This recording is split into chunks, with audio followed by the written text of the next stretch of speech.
प्रीतेश कुमार मां Sharda coaching centre की तरफ से आप सभी का स्वागत करता हूं। आज हम बहुत दिनों के बाद वीडियो बना रहे हैं ना, तो आप लोग को क्या करना है, समझना है, देखना है और टॉपिक में अगर कोई दिक्कत हो तो उसको कमेंट में भी लिखना है। जैसे हम लोग पढ़ेंगे द्विघात समीकरण। द्विघात समीकरण का जो व्यापक रूप होता है वो A X square plus B X plus C equal to 0 होता है। ठीक है, एक्स स्क्वायर के आगे में जो रहता है उसको ए कहते हैं, एक्स के आगे में जो रहता है उसको बी कहते हैं और जो अंक रहता है उसको हम सी कहते हैं। जैसे अगर उदाहरण के तौर पर क्या बोले, फिर से एक बार दिमाग में रखना है कि द्विघात समीकरण का जो व्यापक रूप होता है वो ए एक्स स्क्वायर होता है प्लस बी एक्स होता है प्लस सी होता है।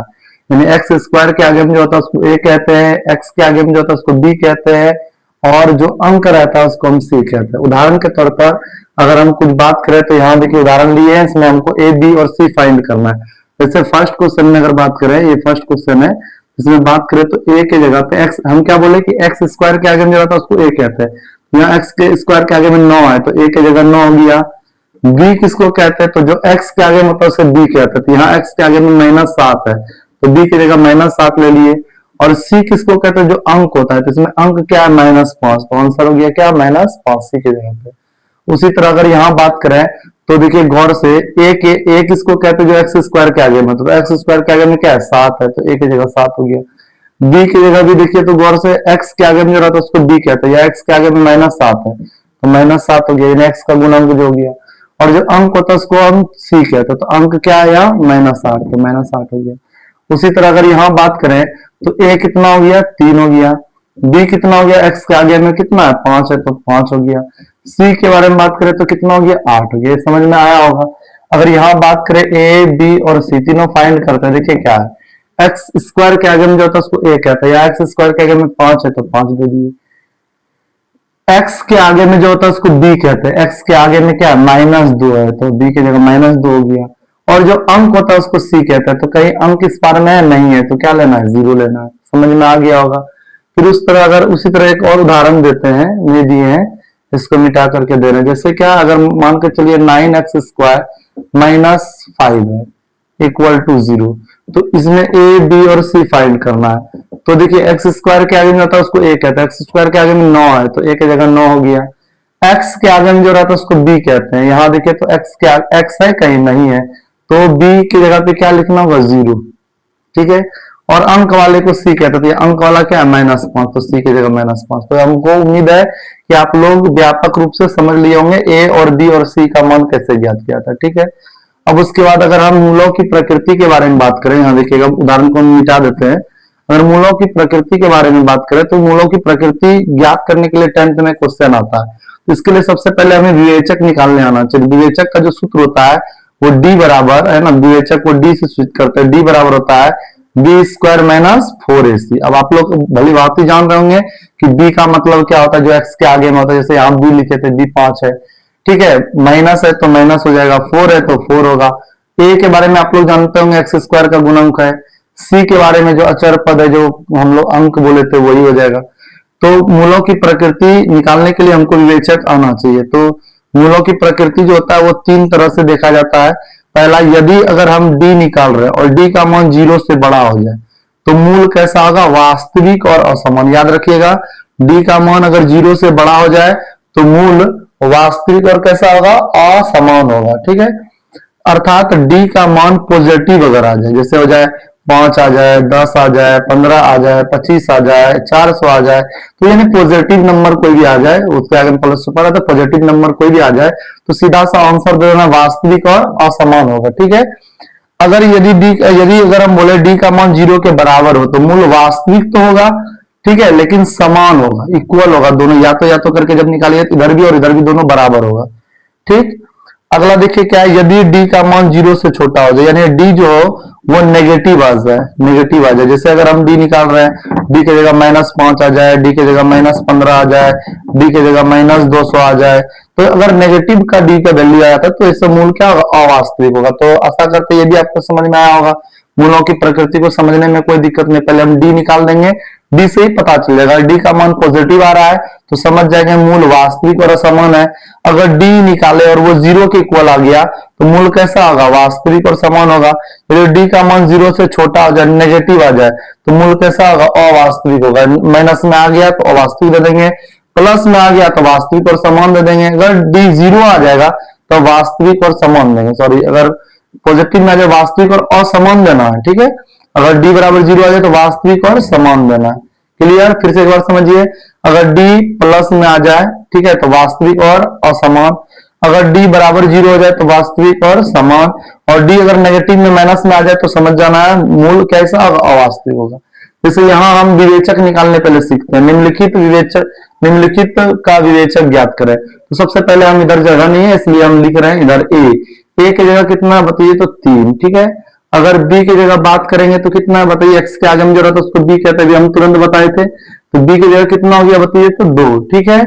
और अगर सी के बारे में बोला जाए तो सी कितना है, ए। तो किसी को कोई दिक्कत नहीं है, ए हो गया, ये बी हो गया, ये सी हो गया। इसका विवेचक निकालने में कुछ नहीं। विवेचक का फॉर्मूला क्या बताते हैं, D equal to B square minus 4ac। तो बी स्क्वायर माइनस 4ac, तो बी की जगह क्या है बताइए, तो 2, तो 2 का स्क्वायर माइनस 4 है तो क्या लिखे 4 इंटू ए की जगह क्या है 3, फिर इसका इंटू का चिन्ह होता है, फिर सी की जगह 1 लिखे। तो बताइए 2 का स्क्वायर, 2 का स्क्वायर कितना होता है 4 माइनस 4 3 12 है ना। तो 12 में अगर 4 जाएगा तो 4 में 12 जाएगा तो माइनस क्या बचेगा 8, ये तो आप जानते ही होंगे। उसी तरह अगर इसका बात करें तो इसका विवेचक जो निकल गया डी बराबर जो निकल गया वो -8 निकला। और इसमें बात करें तो पहले ए बताइए, ए कितना होगा, तो एक्स स्क्वायर के आगे में होता है उसको ए कहते हैं, ए की जगह 2 है। बी की जगह देखिए तो कितना है -6 है, ठीक है। सी की जगह जो अंक है कितना है 3 है, ये तो समझ में आया होगा। अभी सिंपल फार्मूला डी निकालना, विवेचक, विवेचक का मतलब क्या निकालना डी, तो डी का फार्मूला होता है बी स्क्वायर माइनस 4ac। देखिए बी की जगह कितना बताइए 6, तो -6 का स्क्वायर माइनस 4 गुना ए की जगह क्या है 2 और गुना सी की जगह देखिए तो कितना है 3, नहीं समझे। देखिए यहाँ बी की जगह -6 का स्क्वायर दे दिए, माइनस है तो -4 है तो 4, ए की जगह 2 दिए और फिर ये सी है, सी की जगह 3 दिए। तो -6 का स्क्वायर 36 होता है, क्यों, क्योंकि -6 गुना -6, माइनस गुना माइनस प्लस हो जाता है और 6 की 36। अब माइनस, ठीक है, 4 दूनी 8, 8 दिया कितना हो गया 24, 36 में 24 गया 12, तो डी का बराबर कितना हो गया 12, ठीक है। नीचे में अगर बात करें इसका भी, तो इसमें माइनस दे करके बनाता है, ठीक है। ए बराबर कितना बताइए, तो 4, बी बराबर कितना बताइए 5, सी बराबर है -7। तो डी निकालने का तरीका क्या बताते हैं, बी स्क्वायर माइनस 4ac। तो बी स्क्वायर, बी की जगह बोलिए तो क्या है 5, 5 का स्क्वायर, कुछ नहीं करना, माइनस है तो माइनस, ये 4 है तो 4 इंटू ये क्या है बोलिए ए की जगह कितना होती है 4, ठीक है, इसमें इंटू होता है इंटू सी की जगह कितना 7, तो 5 है 25 यानी 5 का स्क्वायर 25 होता है, माइनस 4 चौक 16, 16 7 72 से होता है ना, 112 होता है। तो 112 में अगर 25 घटाएंगे देखिए कितना होता है 7 5 12, यहाँ बचा 10, 10 में दोगे 8, तो कितना हो गया बताइए -87, ठीक है। तो आशा करते हैं कि आप लोग को ए बी और सी पहचानने के लिए आ चुका होगा, विवेचक भी निकालने के लिए आ चुका होगा। देखिए कैसे निकालते हैं, विवेचक का सिर्फ सूत्र लगाना है बी स्क्वायर माइनस 4ac और सबके जगह मान पुटअप करना, बी का मान, ए का मान, सी का मान, तो आपका विवेचक निकल जाएगा, ठीक है। उसी तरह अगर विवेचक निकल जाएगा तो मूलों की प्रकृति भी आसान से बता सकते हैं। एक उदाहरण के तौर पर हम लेते हैं, ठीक है, आप लोग देखिएगा। जैसे हमको कोई बोल देगा कि है ना, जैसे द्विघात समीकरण दे देगा, जैसे मान के चलिए 4x square minus 4x plus 8 की, है ना, मूलों की क्या निकालें, मूलों की प्रकृति ज्ञात करें, प्रकृति क्या करें ज्ञात करें। जैसे क्वेश्चन दे दिया तो कोई आड़ नहीं है। अगर बात करें ए की जगह कितना बताइए 4, बी की जगह भी कितना है -4, सी की जगह कितना 8, ठीक है। अब इसको देखना है कि हम अगर विवेचक निकालते हैं तब मूलों की प्रकृति में पता चलेगा। डी बराबर है बी स्क्वायर माइनस 4ac, क्योंकि डी ही बताएगा कि मूलों की प्रकृति क्या होगा। ये देखिए डी का मान पे ही निर्भर करता है मूलों की प्रकृति। तो बी की जगह क्या बोलिए -4, तो -4 का होल स्क्वायर -4 इंटू ये क्या बताइए, तो ए की जगह कितना 4 इंटू सी की जगह कितना 8, तो 4 का स्क्वायर -4 का स्क्वायर होता है 4 चौक 16, -4 चौक 16, और 16 कितना होता है, या 8 चौक 32, 32 गुना 4 कीजिए, 32 गुना 4, 4 गुना 8, 4 तिया 12, 128 होता है, 128 है ना, 16 8 28 होता है। 8 में 6 गया 2, और 1 में 1 गया तो 1 बचेगा, ठीक है, 112 माइनस में बचेगा, ठीक है, 112 माइनस में बचेगा। देखिए 112 माइनस में बच गया, तो अगर माइनस में बचेगा, हम पहले ही बोले थे अगर नेगेटिव डी आ जाए, नेगेटिव डी का मान 0 से छोटा हो जाए, यानी यहाँ हो गया डी का, चूंकि डी लेस देन 0, डी का मान 0 से छोटा हो गया, नेगेटिव आ गया, तो नेगेटिव आने का मतलब डी का मान 0 से छोटा है।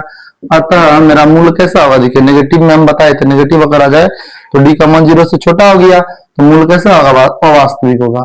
अतः मूल क्या होगा, अवास्तविक होगा। अगर जिसको डी निकालने आ गया तो उसके लिए विवेक्तर या विवेचक निकालना कोई बड़ा, मतलब मूलों की प्रकृति निकालना कोई बड़ा बात नहीं है, ठीक है। जैसे उदाहरण के तौर पर एक दो अगर और सवाल लें तो देखिए, यहाँ देखिए अगर हम बात करें 3x square minus 2x minus 5 equal to 0, ये दे दीजिए।